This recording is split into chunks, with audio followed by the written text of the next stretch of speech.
It's the Locked On Podcast Network, your team every day.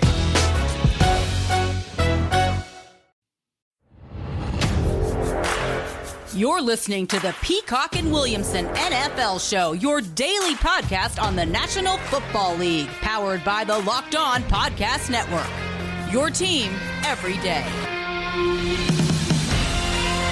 Welcome to the Peacock and Williamson NFL Show. Trade deadline coming this afternoon. It will have come and gone after we're on the air, but a little action here on Tuesday morning, Matt, to get into before we cover the rest of the games from Week 8, as was the case yesterday. Another pass rusher on the move today, and it involves your Pittsburgh Steelers. My 49ers also making a move, and some other rumored moves we can get into a little bit here, but we'll cover the rest of what actually happens at the deadline on tomorrow's show, since the deadline is after we are on the air today. But who knows, maybe another blockbuster happens while we're recording this podcast, Matt. That was fun yesterday, seeing the Von Miller trade go down in real time. At BD Peacock, at Williamson NFL is where you can hit us for tomorrow's show and get some questions in post-deadline. How are we feeling about the latest move here, the Pittsburgh Steelers? It had been rumored, and now it is official that a 6th-round pick is coming back to Pittsburgh, and edge rusher Melvin Ingram on his way to the Kansas City Chiefs. Yeah, I kind of talked about it before. I mean, he was unhappy here because he wants to be a starter. He's behind Highsmith and Watt, but he's played quite a few snaps, and those guys have missed a little bit of time. They've rotated him in quite a bit. I don't know if there's more to the story than that or not, but I mean, if the Steelers would have kept him and used him for the rest of the year, let him hit the market, they probably get more than a 6th in return just from comp picks, but a year later. So, I mean, it doesn't do much. You get him off the books, and you can use that money somewhere else. I mean, I guess there's some value to that, but I think he can help the Chiefs. I guess they had to save a little money so they could sign a new kicker, because Boswell went on the injured list after that hit he took, and Josh Lambo, the new kicker in Pittsburgh for the time being. Yeah, I mean, we're not going to spend a lot of time on kickers, but I do think Boz is one of the best kickers in the league, and they play a lot of close to the vest, games where kicking, every point matters. And it seems like all defensive ends all the time on the move so far with this trade deadline. Charles Omenihu, a 5th-round pick in 2019 from the Houston Texans. He's heading to the 49ers for a future late-round pick. So it sounds like maybe a 7th-rounder in 2023 or something like that, which is essentially free defensive end depth for a position that's pretty needed around the NFL. It's nice little depth move, nothing huge. It's not like the Von Miller trade, but the 49ers get depth at defensive end for a prototype size, height, weight, speed guy in Charles Omenihu. They can maybe kick inside a little bit, but for the Texans, I don't know, a cheap young player, that doesn't seem like the type of player you want to move. And you're not really getting much in return. It was like, I liked the player coming out of college, and it's like, okay, he's a young guy, he's got some talent, there's stuff there to work with. But why do the Texans insist on selling anyone that you want? Just come to the flea market and take anybody you want. We'll make a deal. I mean, these are the type of guys I would think you'd keep. I mean, it's not like the return was much. Exactly. Yeah. 7 career sacks there. So not a world beater, but, a guy who had started some games and could give the 49ers some depth, because basically it's Bosa has 7 sacks for the Niners, and the rest of the team combined has 9 sacks. So they absolutely need some more juice up front anywhere they can get it. A couple of other rumored deals or movements that could be happening around the league. Deshaun Jackson wants out, and according to Mike Garafolo, they probably will not find a trade partner, the Rams, for Deshaun Jackson, so he will be released at the end of the day if no trade partner is found at the trade deadline. So Deshaun Jackson will be on the move. Where that is, if it's a trade or not, is the question. And it's getting interesting with Odell Beckham.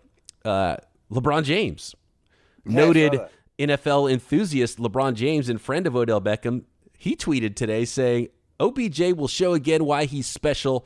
Wide receiver 1, #free OBJ. And there was an 11-minute video posted by the father of Browns wide receiver Odell Beckham Jr. If you're keeping score at home, that would be Odell Beckham Sr. Posted an 11-minute video on Instagram today, and it showed multiple times that Baker Mayfield, his quarterback, missed Odell Beckham Jr. and then was trash talking in the comments. So, a circus around Odell Beckham. I don't think they'll find a trade partner unless it's one of those deals where they pay his salary for another team to take him to get some draft picks, because much like Von Miller, and even less so than Von Miller probably, a player who makes as much as Odell and hasn't been that productive and could be a problem for teams, they're not going to take on that salary and give you a bunch in trade. So I have my doubts that Odell gets moved, but who knows? Yeah, I mean, there's a couple names floating around. I guess he's the biggest one, not named Watson. It just hasn't worked at all in Cleveland. Interesting that LeBron calls him out. LeBron grew up in Akron. He's a big Browns fan. I mean, that's like right around the corner from each other, basically. He actually used to come to our Akron basketball games way back when, and we offered LeBron a scholarship when I was at Pitt to come play wide receiver. I guess he had other plans. But that Browns drop back passing game is a problem. And it starts with the quarterback, but the receivers aren't helping. I mean, that is an area of worry for the Browns. I mean, maybe they should be in the market for a receiver. I don't know, but it's worrisome. A guy we saw last night, Evan Ingram, another dude here from Pittsburgh, Eric Ebron. If you've, both E's as a tight end, I think you're on the block, and I'm sure there'll be a couple other names. So we're recording this at noon Eastern. We still have 4 hours. I'm sure talks are buzzing around right now. We will absolutely be keeping tabs on that and see if anything breaks while we're on the air. If not, we'll cover all the trade deadline action tomorrow. And Matt LaFleur, Packers head coach, did say they're shopping for a tight end. So Evan Ingram, Eric Ebron, could definitely see one of those veteran tight ends going that way. Deshaun Watson, obviously a big one to keep an eye on as the trade deadline comes. I feel like he's not going to move if he hasn't yet. Hayden Hurst, another tight end. Marlon Mack, Darius Slayton, Kyle Fuller. Those are some of the names that are out there. Good ones. Let's get into these games, though. Let's cover what we missed yesterday. We didn't cover a lot yesterday because of the breaking Von Miller trade, but let's start with Monday Night Football and the Kansas City Chiefs, who held on. Didn't look great, but the Chiefs held on at home to beat the Giants 2017, and the Chiefs just are downright not good. They don't look great. They did beat a 2-5 team, now 2-6 team in the New York Giants, but just to get to 4-4 for the Chiefs. But they just don't look right, and I expect them to turn it on. And luckily, they were my survivor pick and did win in this. But man, I didn't feel super comfortable late in that game. The Chiefs were going to pull this one out. No, me neither. I mean, I'm sitting there going, boy, the Chiefs going to be 3-5 when BP and I talk tomorrow. I mean, is they, on the outside looking in for the AFC playoffs? I mean, could it get that bad for this team? And it was awfully close. I mean, everyone plays that too high, really deep safeties against them. And I'll give the Chiefs credit. They ran the ball 27 times. Usually they want to run the ball 12 times, or run the ball in the second half with a big lead. So at least they took what the defense gave them. They weren't super successful doing it, but that reeled them in and had some normalcy. A couple things I want to mention about the Chiefs. I'm not ignoring the Giants. Tyreek looks back, and he was fantastic last night and they could have had a couple other big plays. But I wonder, is Kelsey starting to look a little old? I mean, he's a great player.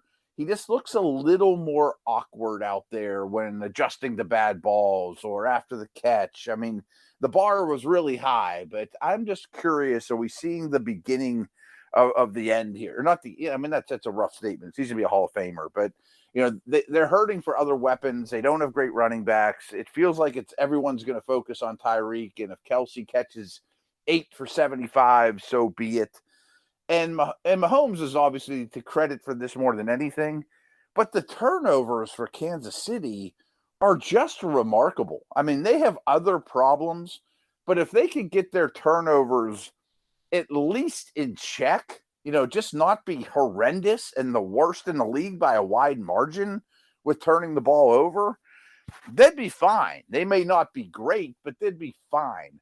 I don't think this is a great football team anymore. No, they are who they are now, and we've seen them for 8 weeks, and they're somewhat mediocre that way they're playing right now. And I think you hit on some of it. Some of their best players, most important players, Patrick Mahomes included, is not moving around great. I feel like the ball looks heavier coming out of his hands than it has. Their best players, most important players, are kind of banged up, and they're players that are, the ancillary guys aren't really stepping up and making huge plays for that team. So, it could be a little bit of an issue. And Patrick Mahomes, you talk about turnovers, he almost threw the game away at the end there. He threw the interception, and O'Shane Jimenez had jumped, and it wasn't like Mahomes saw that and it was a free play. Like, that was a legit interception. Then after the play, Mahomes sees a flag on the ground. Like, oh yeah. There, I saw that. There was a penalty there. Let's bring it back. That got away with one. He almost threw the game away there. Yeah, he did, and he's always been a risk taker, and he's lived on the razor's edge with those things. And maybe that was bound to regress, no matter how great the player is. But some of this stuff, and there's also a lot of tipped balls throughout the year. Balls that go through, the well-thrown ones that go through his receiver's hands and right to somebody. So there's some bad luck too, but man, they do not tuck the football away. And, an Andy Reid coach team is usually a little more buttoned up than this. And the defense doesn't do anything really. I mean, the defense is flat out bad. I took the over in this game, and there were some blown opportunities. I thought New York probably left some points on the field. I expected a little more out of their offense, but all in all, they hung in there pretty well in a tough environment. We can't spend too much time on these games because we've got a lot to get to, but real quick note on the Giants. Joe Judge, the head coach, has had some really questionable clock management stuff and burn timeouts at weird times, and he was asked about it, and he said that there's been a league-wide issue, and especially for him in multiple home and away games where there's headset issues, and he said, quote, "It needs to be fixed fast." And for Joe Judge, it definitely needs to be fixed fast, or else it's going to be fixed for a different head coach of the New York Giants. So, but it looks bad, and there's just so many obvious mistakes they're making clock management, and maybe that's why. But I don't know if it's bad for Joe Judge. I'm sure there's headset issues for other coaches in the league too. So I don't know what to think about that one. Yeah, I mean, if maybe Joe Judge is totally innocent of, and the headset thing is 100% correct. I mean, that's certainly the case. But if it were Andy Reid or Pete Carroll saying this, you'd be like, yeah, okay, I got a long history with these guys. I know what they are. But he's a young head coach, and he's never really been a head coach. I'm just wondering if game clock management is not his strength, and I tend to think that's the case. And they could be sellers at the deadline here. Numerous New York Giants rumored to be potentially on the move. We'll see if that comes to fruition. More games to get to from Week 8, including the one that knocked out half of the remaining Survivor Pool players in the Peacock and Williamson Survivor Pool. We'll get to those games next. All right, NFL fans, there's an app out there that everybody needs to know about, especially those of you who get gas, which is probably most of you, especially those driving in the mornings, listening to their favorite podcasts. And our listeners are making up to 25 cents for every gallon of gas every time they fill up. Just download the free Get Upside app in the App Store or Google Play right now. Use promo code TOUCHDOWN and get a bonus 25 cents per gallon on your first fill up. So that's 50 cents cash back on your first fill up. Don't pay full price at the pump anymore. Get cash back using Get Upside. Just download the app for free and use promo code TOUCHDOWN to get up to 50 cents per gallon cash back on your first tank. Some people who drive a lot are making as much as $200 to $300 a month in cash back, and there's no catch. You can cash out anytime to your bank account, PayPal, or an e-gift card. Super easy. Use promo code TOUCHDOWN to get that bonus of up to 50 cents per gallon cash back on your first tank. That's code TOUCHDOWN on the Get Upside app. This episode is brought to you by the all-new 2022 Nissan Frontier. In the all-new Frontier, the adventure begins where the road ends. So get out there and find your Frontier. The all-new Frontier has 310 horsepower standard for when the trail gets tough and an available advanced tech to help when the trail gets tight. For power players, the standard 281 pounds of torque and 9-speed transmission is perfect for passing and cruising. And for those who like to play a little dirty, the available locking differentials will help you climb over rocks, sail through mud, and power through sand. We all know the NFL. The harder it is to achieve greatness, the more you enjoy it when you get there. Now you have a chance to get out there and go where the road doesn't, with standard 310 horses paving the way out on the trail. Shop NissanUSA.com and see more features the Frontier is loaded with, from premium interior, 9-inch touchscreen, and zero-gravity front seats.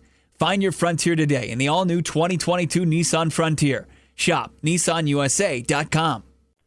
Matt, I want to take this opportunity to apologize to Mike, I got his name wrong, Mike White, And the yeah. entire White family, I badmouthed him as the decision for him to be the backup quarterback of the New York Jets, and maybe he should be the starting quarterback of the New York Jets. The way he looked, 400 yards for an offense that could do nothing for the first 7 weeks of the season. Week 8, the New York Jets come out, lay 34 points, beat the Bengals. Mike White, 405 passing yards. He chucked it 45 times, completed 37 of those. A 107.9 rating, 3 touchdowns, did throw a couple interceptions, and actually it looked bad for them early, and they came thundering back on the back of Mike White. So an interesting one, and it knocked out 54% of the remaining Survivor Pool entries in our Survivor Pool, by the way. So we started out with a little over 200 players. We're down to 27 now after 39 of them went out with that Bengals loss in Week 8. I want to start with Cincy.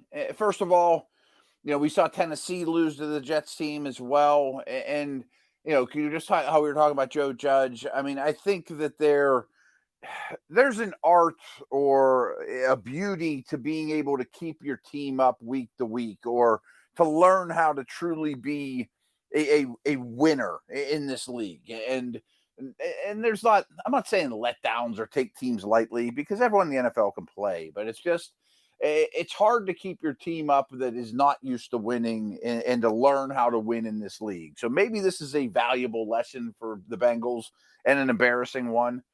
Their offensive line got dominated by a pretty good Jets front. The Jets, as with Robert Saleh, are going to be built on defense from the back, from front to back. And Quinnen Williams and some of those defensive linemen are really, really good. And I've been saying this for a while too, that this Bengals O-line, Burrow's kind of masked their problems this year. It's still pretty bad, and it showed badly in this game. I mean, Cincinnati allowed 17 points in the fourth quarter. I mean, they kind of crumbled when it mattered most. But let's get to the Jets. I mean, especially White. He was highly efficient, and he didn't drive the ball down the field. And you'd think if he had 405 yards, there was 5 coverage busts, and their guys got behind him, and he hit wide open dudes. That's not what it was. I mean, it was read the defense very crisply, get the ball out of your hands, hit guys in stride, take what's there, a lot of dump offs, a lot of second reads. The first one's not there, boom, hit the second guy, let's do it again. Very, very efficient play. Probably will be the best game of his career. Who knows? But it's very eye-opening, very exciting. And I wonder, I always love this about the NFL. You have one good game like this. I mean, he could be Chase Daniel and be a multimillionaire now, probably for the next 10 years. Yeah, I mean, this is huge for the resume for Mike White to continue to get paid and be a professional football player for a long time. And Michael Carter, to your point, it was Jamison Crowder, Michael Carter. Those aren't guys that you're chucking the ball deep down the field to. Breakout game for rookie running back Michael Carter, by the way. 15 carries for 77 yards and a touchdown on the ground, 5.1 yards per carry. But it was 14 targets in the passing game, 9 catches, 95 yards there for Michael Carter. So leading rusher and leading receiver for Mike White's New York Jets. Yeah, Carter's very fantasy relevant, by the way. I mean, he's a starter to me. A lesser version of like an Eckler or a Swift, but he's going to be the guy in that backfield, and he catches a lot of passes, and he rarely leaves the field. So good stuff. I mean, we also saw a little bit out of Elijah Moore, one of my favorites, Crowder. All these guys are similar target depth. Again, quick, get it out, boom, hit this guy in stride, make a play, move the chains, let's go, Now at 5-3, the Cincinnati Bengals, 4-3 Steelers. We talked about that game yesterday. And then the Chargers at 4-3 now that lose to the Patriots at home. The Patriots are 4-4. Patriots beat the Chargers 27-24. Can you make some sense of this AFC picture for me, Matt? No, I really can't. I don't know if the Patriots are good or not. But I mean, before this game, their 3 wins were against the Jets twice and Houston. And they played some other good teams tight, don't get me wrong. They sure seem to have the Chargers number. I mean, it's 2 years in a row where Herbert's had a tough time. Maybe this is just the second week in a row for LA that, styles make fights, that the Ravens are a bad matchup, the Patriots are a bad matchup. But that means you're not that great if there's all these teams that are bad matchups for you. I mean, their run defense for the Chargers is horrific. We're talking about trade deadline. They should kick the tires for a nose tackle body type of some sort. And what Belichick did here, he actually feared Mike Williams more than he feared Keenan Allen. I mean, so he kind of took away the big play guy, make the Chargers dink and dunk it down the field. Herbert throws 2 interceptions, kind of looked, a little befuddled at times. And the Patriots ran the ball well. Yep, catch it in front of you and make your tackles. They ran the ball 39 times on offense, the Patriots did. Wow. Damian Harris leading the way there with 23 carries and 80 yards and a touchdown. And Mac Jones didn't really need him to do a lot, and he didn't do a lot. 218 yards passing, 18 of 35, no touchdowns, and they just played a very Patriots game. And I think it's one of those, you put the cheese out there and you hope you let the other quarterback make the mistakes, and that's exactly what happened.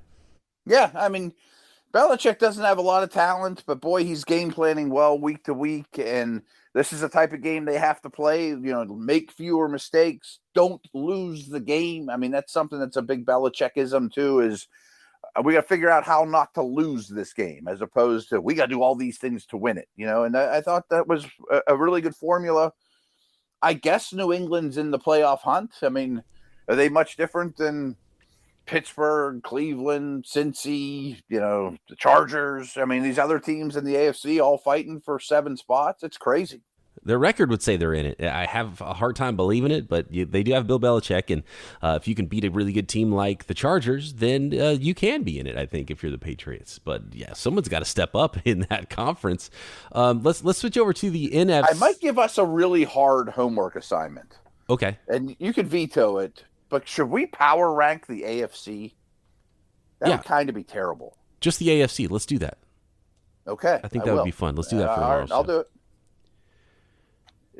There's like 10 teams that could go, or 12 teams. And now, like, the Jets win a game. So even the bottom of the list is hard. Like, who's that team's going to pick number 1 in the draft, right? Houston. It's Houston. Yeah. I mean, but you got the Jaguars. Houston and Detroit. Yeah. Plenty of candidates there. Let's go to Chicago, an interesting game where Jimmy Garoppolo, in front of, I think he had 100 friends and family there. He's from Arlington Heights area where the new stadium, I think, is going to go for the Chicago Bears at some point. But the 49ers went on the road and beat the Bears 33-22. I liked what I saw from rookie quarterback Justin Fields, though, in this one. He made a couple of really nice throws, a couple of great runs, ran for 100 yards. Some big plays there, but it was the better team that ended up winning that game. So I think it was a good sign for the Bears for Justin Fields to play well, and it was a good sign for the 49ers to be able to go on the road and win a stinking football game and get back in the NFC playoff race. Yeah, and the Niners aren't dead yet. The Saints issues and Minnesota losing, I think, bodes well for San Francisco to get one of those wild card spots. Was this Jimmy's best game in a long time? It sure seemed like it. Yes, and just the way he played, and he had 2 rushing touchdowns of his own, just playing football, and I think he was pumped up maybe because of the hometown crowd there for him. Maybe he was pumped up because his job was on the line a little bit there and been bad-mouthed recently, and definitely it felt like a different vibe. It felt like the Jimmy Garoppolo who showed up after training under Tom Brady for so many years in 2017. Jimmy Garoppolo was really just an instant leader and vocal, and he was a little bit more like that and fired up in this game. And I think that's the Jimmy Garoppolo the 49ers hope they had and they need, and he's on the sideline yelling at guys. I think that's really important that they get that fiery leader, Jimmy Garoppolo, and I think he got lost there for a little while. Yeah, and sure seems like Lance is going to be relegated to the bench for probably the rest of the year if all things go well. Mitchell showed up big. Debo was a monster as usual. Bosa with 2 sacks. And Chicago's coming here Monday night, so I'm digging into the Bears intently. And I do think Fields hopefully turned a corner. The world will be a lot better if he's comfortable and getting better. And he did run more. A lot of those were scrambled and not designed quarterback runs, which bothered me a little bit. But still, he's making plays at least. Mooney and Robinson aren't invisible for the first time in forever. Their defense is fine. It's not great. They're on the field a lot. But boy, do they allow sacks. I mean, I just came up with this little nugget. The Bears are allowing 3.8 sacks per game. That's the worst in the league, and second worst is 3.2. I mean, that's a big gap. And I know a lot of them came against the Browns, but in the last 4 weeks, they've been getting sacked. Last 3 weeks, they've been getting sacked 4.5 times a game. I mean, like, they got some pass blocking issues. Oh, yeah. The offensive line is bad. I think scheme is bad. To be honest with you, the way they played with Matt Nagy out, I don't think you let him back in the building, to be honest with you. Because he's not helping your football team win games. And Allen Robinson, there's rumors maybe he's going to be traded. Darnell Mooney, even those guys, there's not a lot of separation for those receivers. I came away thinking, man, get Justin Fields some more talent to throw the ball to, because that might be an issue there as well. So he needs some help on offense, coaching, offensive line, maybe receivers. But getting the ball out quicker is key for him as he develops as a young quarterback. We got to move on to some more games. I got one little nugget, though. This came from Next Generation Stats, that they use this aggressiveness metric, and that what it means is you're really aggressive if you throw into tight windows. Mm-hmm.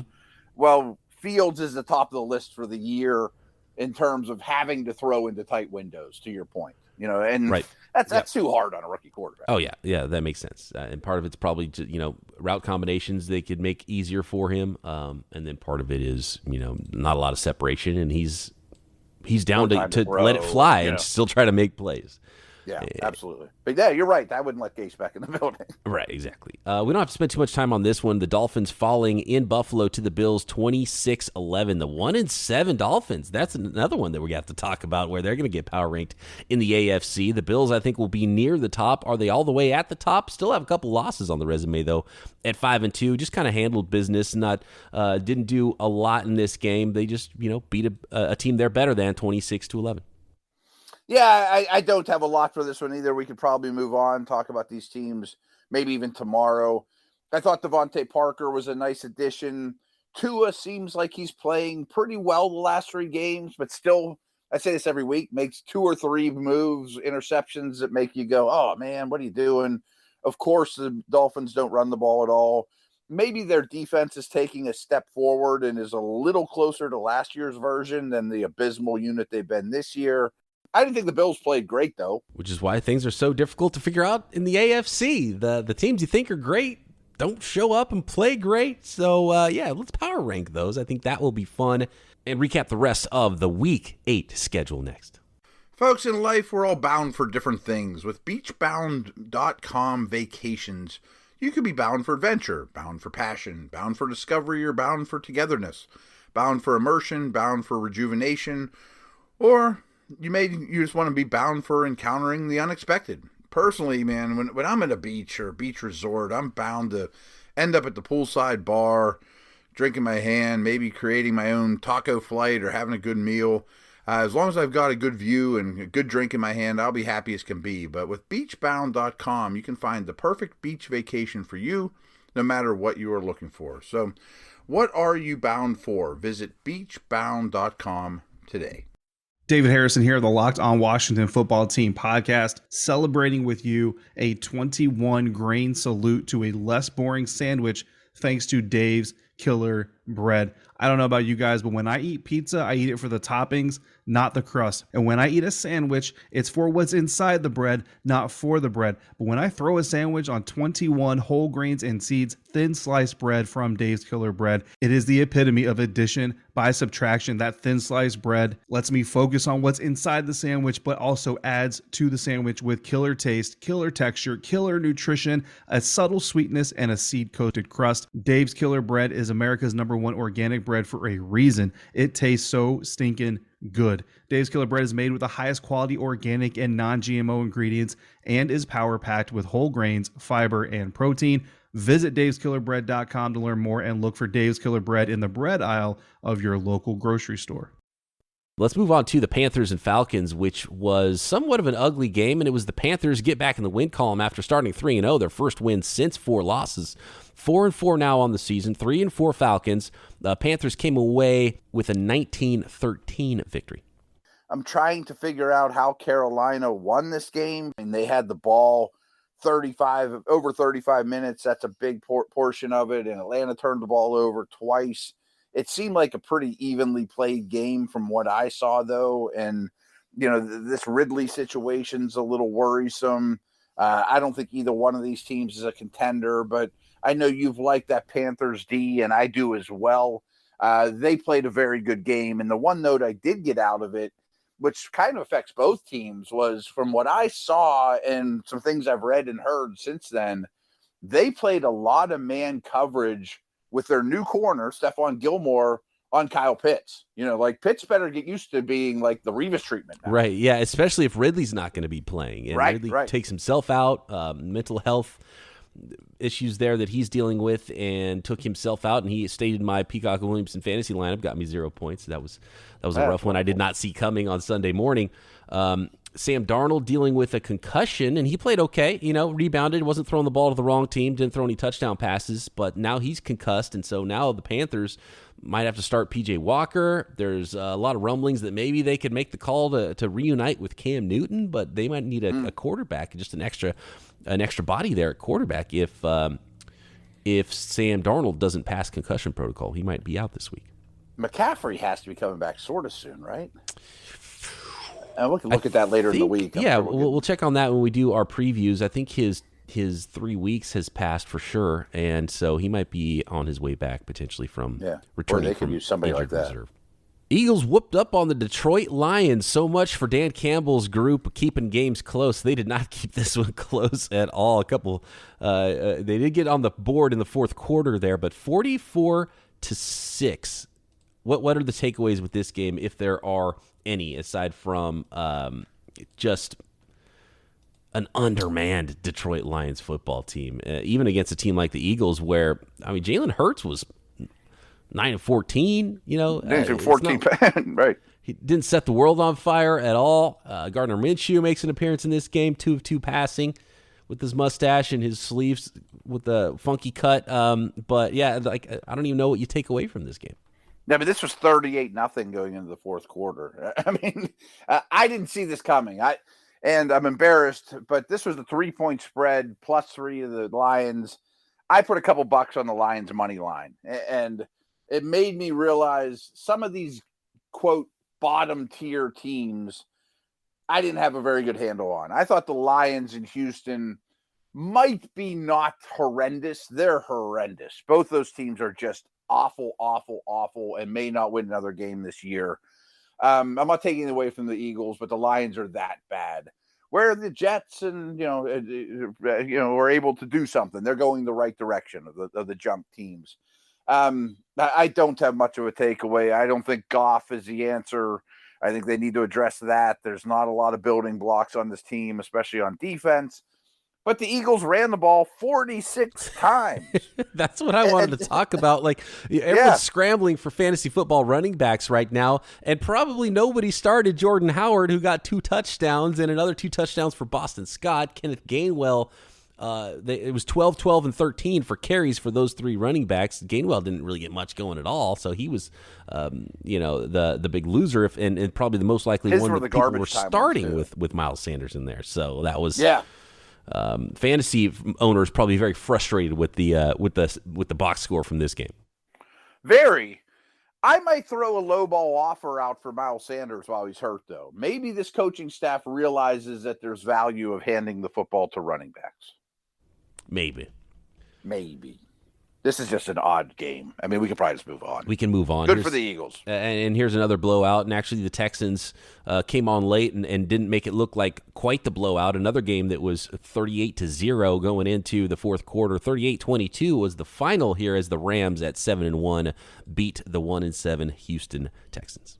Right. And this game was 38-0 going into the fourth quarter.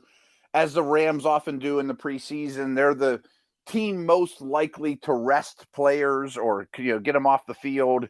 They took everybody off the field, and this game was over. We saw John Wolford. The fourth quarter didn't mean anything, and this is the true definition of garbage time production for Houston. They got their doors blown off. I'm sure a lot of people didn't watch this. This was the least, even less competitive than Eagles Lions. Brandon Cooks getting into the end zone. He might be on the move today. Brevin Jordan getting some action there at tight end. If you're really hard up for a tight end in your fantasy football leagues, it might be time to start looking that way. Brevin Jordan, 3 catches, got I believe it's his first career touchdown. Stafford, on fire. It was just too easy. 14 carries for 90 yards and a touchdown, 6.4 yards per carry for Darrell Henderson before, getting relieved in that game. Matthew Stafford, 3 touchdown passes, 305 yards before getting relieved in that game. Just a blowout that you would expect. Yeah, I mean, the Rams had 5 sacks, and now you throw Von Miller in the mix, Yeah, exactly. That's it. Von If Miller, I were power ranking the NFC, they might be number 1. I think I would put them at number 1. Yeah. There's some good candidates, though. Oh, yeah, without question. The Rams are strong. One of those teams that is not a candidate is the Seattle Seahawks. They beat the Jaguars 31-7. If I'm not mistaken, you felt good about the Jaguars in this one, and the Jaguars just burning Matt Williamson left and right this year. Yeah, they sure are. And I meant to lump them in when I was talking about the bad teams a minute ago, that I took Seattle to win, but I took the Jacksonville points, and I should have my head examined. I mean, I even said, boy, do I really trust Urban Meyer to go on a massive cross-country road trip and beat Pete Carroll in Seattle? Yeah, give me the points. This team is rudderless. I mean, they're really in a bad spot. Seattle's still alive. 3-5. Russ might be back this week. They're not quite dead yet. Good for them. They're just so much further advanced in terms of knowing how to win in this league. And I really stress that quite a bit. I was super impressed, though, with how Lawrence had played up until this game. I need to watch him again, but the Jags are not in a good spot. Bad team. Yeah, and this was a defense that Lawrence and the Jaguars should be able to do something against, and they really just weren't able to do much there, even though they tried. Trevor Lawrence threw the ball 54 times and still only mustered 238 yards, a touchdown, and an interception. On the other side, and I love this for the Seahawks, by the way, they only targeted non-Lockett and Metcalf receivers 3 times. 1 to Travis Homer and 2 to Gerald Everett. And then it was 13 targets, and Tyler Lockett caught 12 of those for 142 yards, and it was DK Metcalf with 6 targets, catching all 6 of those, and had a pair of touchdowns. So, look, if you're the Seattle Seahawks, just keep doing that. Yes. They deserve a massive percentage of the target share. I would mix in a little bit of Everett. He's one of my faves, but, sleeper-type tight ends. And he was wide open on a play that Geno just missed him. But the one thing I did want to mention when I was talking about the Jags, I know you don't have a lot of talent and you're a young team, and we know you're not going to win a lot of games and you're rebuilding, but they had a lot of coverage busts and mental errors. That's not okay. Nope, you can't do it. That's not okay. If you're going to be a good team and win some football games, you can't have those types of mistakes, for sure. Show some progress. Don't kill yourself on top of not being talented. Where are you at with those Denver Broncos, who actually won a game and got off the schneid there, and then immediately traded their longtime star player in Von Miller? They beat Washington at home 17-10. Washington now falls to 2-6. Broncos even at 4-4. Yeah, it's a pretty competitive game. Bridgewater played a little better than he has lately. Heineke is turned into a pumpkin, but neither quarterback was impressive. It was not a very watchable game. There was some fantasy talent out there that didn't get utilized as well as you would like. I can't imagine sticking with Heineke at this point, but they go into their bye. They need it. Guys like Gibson and McLaurin can get healthier, but Denver, I think, absolutely could be shopping other players. Melvin Gordon, to me, seems like somebody would take him off your hands. I would love to see Javonte Williams take over that backfield. Judy was back. Albert O was back. So just for fantasy reasons, the ball's now getting dispersed between 5 guys instead of 3. I don't like where either one of these teams are. And I remember talking about the preview for this game. I said I wanted to bet against both teams. Well, I kind of feel like I was right on that one. Right. I think you nailed that. I do not like where Washington is at all. Denver, I think their record is exactly what they are. I think they're just going to be a mediocre team, and they're going to win some games, and they're not the worst. I don't really see a playoff team here either. One interesting note is with Jerry Jeudy making his return, Tim Patrick was actually the wide receiver not Cortland Sutton, not Jerry Jeudy, that led the team in snaps and in receiving yards still. And look, that was Jerry Judy's first game back. I think that might become Jerry Jeudy, and Cortland Sutton, clearly post-injury, is not the same guy either. But, I don't know what to do with that group, with Teddy Bridgewater throwing the football, from a fantasy perspective. I've got Jeudy and Tim Patrick actually on a lot of teams, but I can't put him in the lineup because I can't. You can't expect big numbers from that passing game with Teddy Bridgewater. It is the way it is. And I agree now they have too many mouths. Yeah, I agree with you with the running game too. Javonte Williams, probably time to let him have the job. But Melvin Gordon's better. I've really liked what I've seen from Melvin Gordon this season. If I'm a team that needs a running back, I'm absolutely calling the Broncos. Yeah, I mean, I could come up with 5 teams, I'm sure, that could use Melvin Gordon that wouldn't have to give up much to get him. I mean, Baltimore really comes to mind. But whatever, maybe we'll talk about that tomorrow. Maybe we won't. But I'm not impressed with either team. Denver's defense is probably on the cusp of being pretty bad. They played well in this game, but how much longer is that going to hold up? I don't like the status of either one of these teams. I had some notes on the Broncos when it comes to the Von Miller trade and Bradley Chubb and their limited time that they got to play together, and some more thoughts on the Rams in the Von Miller trade. But we don't have time today. But look, post-trade deadline Wednesday, let's get into those types of things. Let's hear from our listeners at BD Peacock, at Williamson NFL is where to tag us to get involved with that show. We're going to power rank some AFC teams as well. So plenty to talk about coming up this week, and close the book on Week 8 right here, Peacock and Williamson.